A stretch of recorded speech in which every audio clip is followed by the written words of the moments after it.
A lot of rockers are dying more frequently, it seems, but it's that age, right? They're all in that age of opportunity to go to the other side, and some of them have lived a hard life. Some, as we talked about in our last video, are just lucky. Some are Keith Richards. But here's another question that's coming up an awful lot when we talk to a bandmate, Pete Agnew, for instance, of Nazareth. When we talk to him, I said, are you surprised you're the last man standing?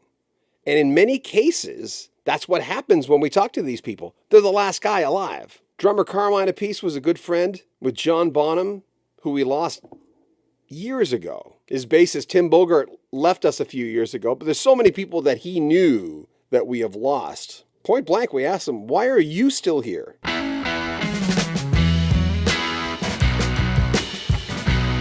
Carmine Appice was born December 15, 1946 in Brooklyn, New York. He's widely recognized as a pioneering rock drummer, most notably for his influential work with the psychedelic rock group Vanilla Fudge. That started in 1966, and Appice's drumming played a crucial role in defining the band's sound and influencing future drummers for years to come.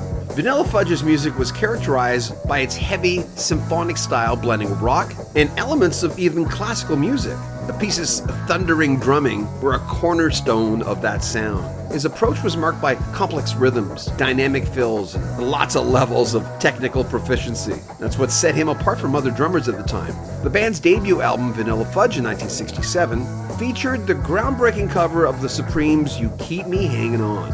And when young aspiring musicians first saw Carmine playing that song on the TV, it kind of changed their musical direction. They either thought, I'm never going to be able to do that, or else I want to learn how to do that. Throughout his time with Vanilla Fudge, Appice's drumming style evolved, incorporating elements of jazz, R&B, and classical music. This kind of versatility not only enhanced the band's unique sound, but it served as an example to show other drummers that you could cross-pollinate genres. His use of the double bass drum, his intricate patterns and powerful grooves, laid the foundation for many rock drummers. His influence can be seen with John Bonham of Led Zeppelin, Neil Peart of Rush, and Ian Pace of Deep Purple.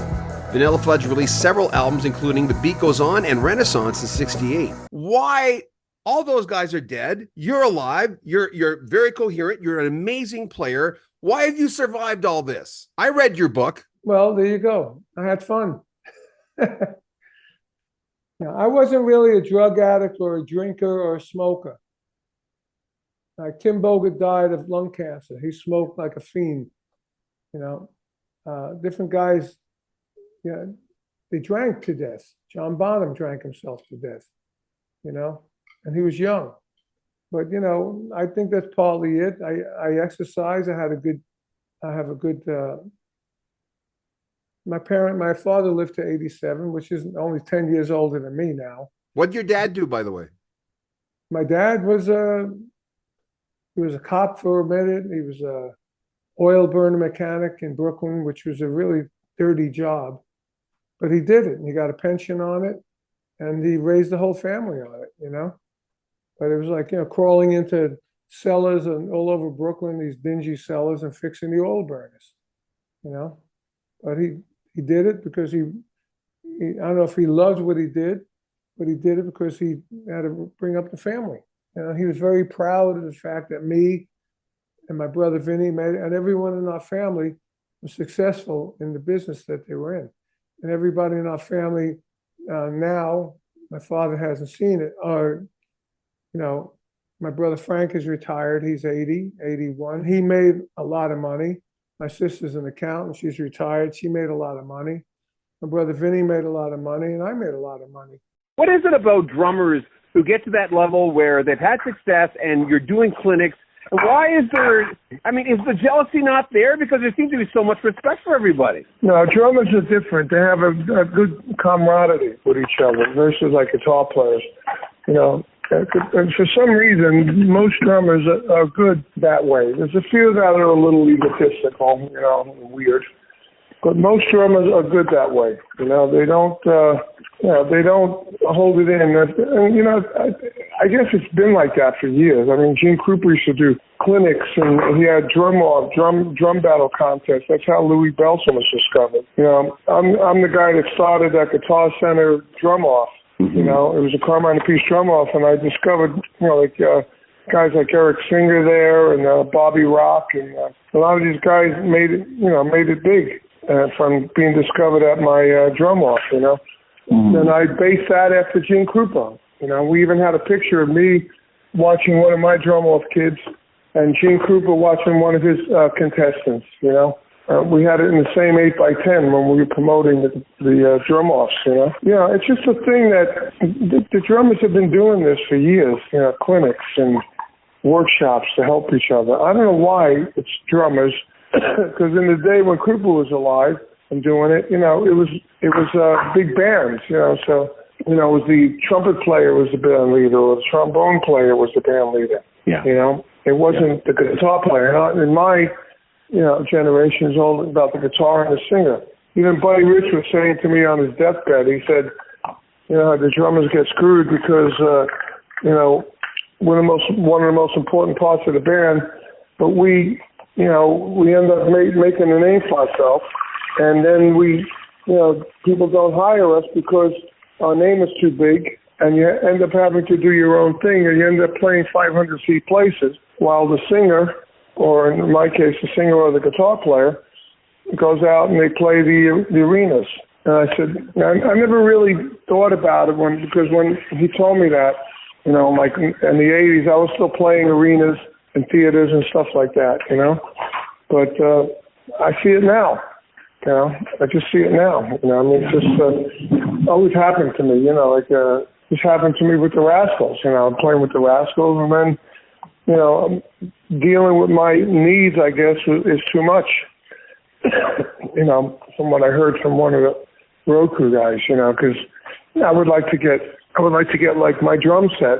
If I'm 250, 300 miles away from New York or LA, you know, I have my own drum set there, you know, so a place has to rent a drum set anyway, you know, and when you do the fly-in. So instead of renting it, we say, hey, look, pay us the rental and we'll bring my Carmine drums, and then, you know, we'll rent a truck, a van, and my roadie will drive it to wherever, you know, and he'll get the money for the rental. But I guess that was too much problems with some people, so, you know, they'd just rather have a dude that will fly in that doesn't mean nothing. But, you know, I really, those words resonate from Buddy Rich. You know, one other thing about the guitars is when I did those albums in 1995, 97, we were all dinosaurs. Neil Sean, Brian May, all of us, because grunge was king. Everybody looked at us like we were old. So now all that classic rock is big again, and Neil Sean's back with Journey, Slash is back with Guns N' Roses, Brian's with Queen, Dweezil Zappa is going out as Zappa versus Zappa, Zakk Wylde's a big solo act. Everything's changed now. That's one of the reasons why I said, you know, maybe we should release it now, because it'll probably get more attention now because everybody's a bigger name than they were back then. Is it the quality of the music? Is it the time? Is it nostalgia? Is it demographic? This music, I'm younger than you, but this music means more to me now than it ever has. Yeah, it's a demographic. It's getting older. The classic rock audiences, I mean, when you listen to classic rock radio now, you get Motley Crue, you get a lot of 80s, versus 10 years ago, you were getting 70s and 60s. You hardly ever hear 60s on classic rock radio. The only ones you hear maybe The Doors and Hendrix. And that's about it. Once in a while you might hear other stuff. Like Vanilla Fudge, we never get played on classic rock radio. Neither does Rod Stewart, actually. You know, that's true. I hear Maggie May, but I never hear like Hot Legs anymore on the classic rock. I never hear those kind of songs or Passion. You know, we'll still play Miss You by the Rolling Stones for some reason. If you want to contribute to the channel, there's a PayPal link at the very top of the description. Also a link there for the brand new Cactus album that Carmine has just released with an all-star cast. You can join our Patreon. You'll get early access to all our videos. And go to our swag store. You can pick up a t-shirt at T-Top, a coat, hat, and a lot more with our logo on it. Subscribe to our channel, share our videos, comment on them, and like them as well. I'm John Bowden. This is Rock History Music. Take care of yourself.